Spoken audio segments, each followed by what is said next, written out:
So I have a running joke in my store, which is the customer is always wrong. Here we have a Nintendo Switch that came in for a charging port repair. I can tell you the port is totally fine. I have basically there's a little tool I have that tells me the readout of all the pins, which is right here. All these are good. I tested the battery, which was dead flat, all zeros. I jumped it to roughly 3.3 volts, which is still dead, but it's above 3 volts. So in theory, if the battery BQ charger was good, or that particular line was good, then this would be charging at about half an amp or 500 milliamps instead of the 80 that it's currently sitting at now. Visual inspection shows me there's a bit of corrosion on, we'll jump under the scope in just a sec, but this little dude right there. So there's a possibility that all we're doing is just replacing a capacitor. There's also a possibility we're going to be replacing BQ, but follow along. I'm going to jump under my scope, and if you like this kind of content, I don't know, you want to see more Nintendo Switches, let me know, because I have several of them right there. Just in case anyone is wondering, this is BQ. We can see that it's sort of pulsing, so this may have nothing to do with this little capacitor right here, but we won't know. My first guess is honestly just going to be removing and then retesting, and then if it works, then we'll replace. But yeah, this is what it looks like under the thermal camera. It's not that hot. It's fluctuating between, I don't know, mid 70s, mid 80s. I was honestly expecting this thing to light up and be like, I don't know, 150 degrees, but it's not, so. All right, so here we go. Here's BQ, here's our USB-C port, and then here's this, whatever the hell this is. You can see all this sort of corrosion buildup. Let's clean this off.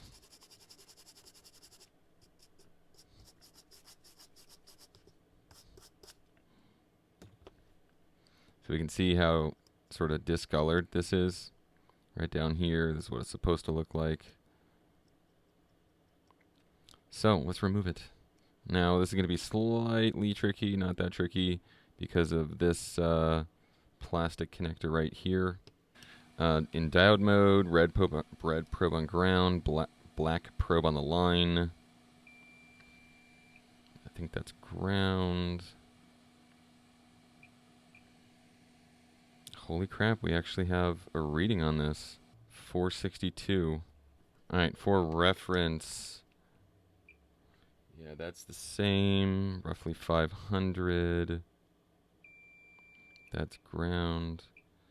And that's supposed to be 5 something as well. And is this thing just completely OL? And it reads as OL. So back to my tester. Okay, so now we're in continuity mode. And this is going to be kind of tricky.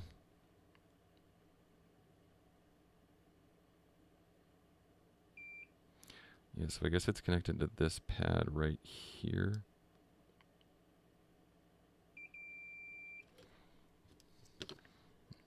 Here we go, customer's board. I mean, I'm guessing it's going to be OL.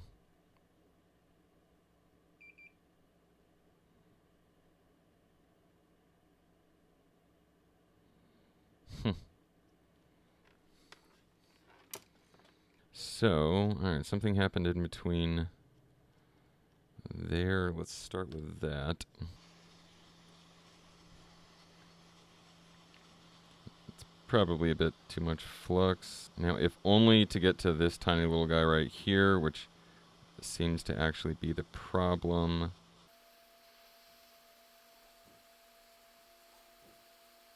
So, our pad should, if we have one still, should be right here.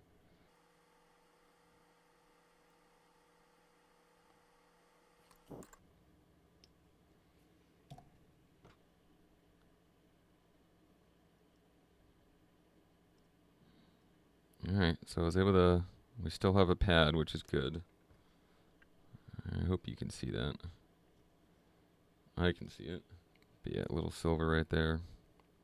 So I'm going to pull these two components off of a donor, and honestly, while I'm at it, I'll just replace BQ. I use what's called the drop method, where I just lift the board ever so slightly. Boom, there we go.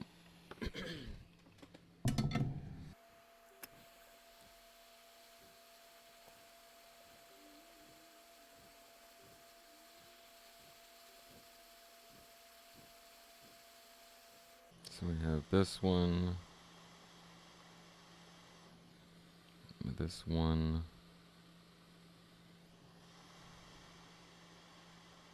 this one.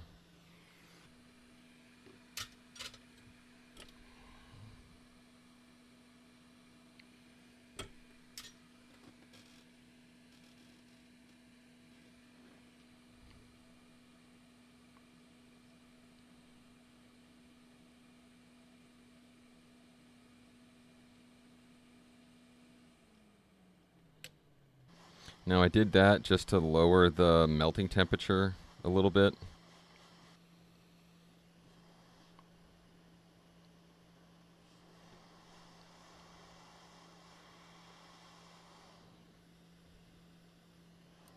Oh my god, are you serious? Hold on. Yeah, right here. My god, holy shit.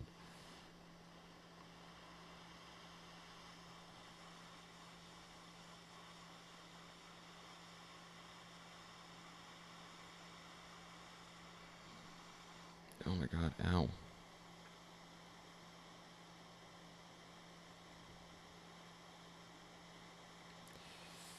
This thing is putting up a fight. Holy crap.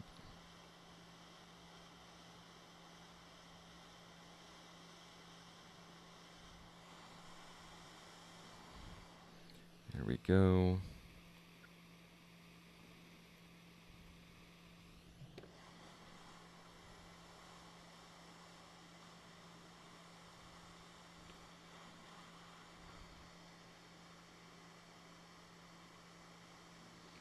Give it a little nudge.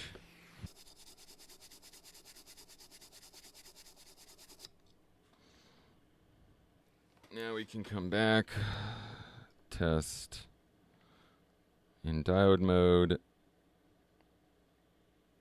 Dude, are you serious?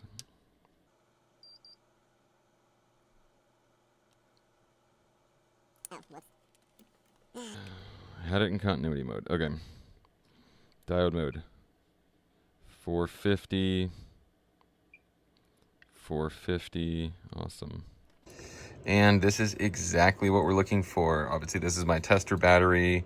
I'll put it back in the, I'll put the board back in the customer's housing and test with their battery that I jump started earlier. But that's what we're looking for. 673, or just above what it was. So repair is more than likely successful. I'll worry about that connector later. Customer's board in their own screen and battery. We get the dead battery symbol, as I only jump started the battery. I only jump started the battery to about 3.3 volts, so this has to charge to above 3.6. But yep, we're getting about a half an amp, 500 milliamps, give or take. So we'll just wait this out, wait for it to turn on, and check it out.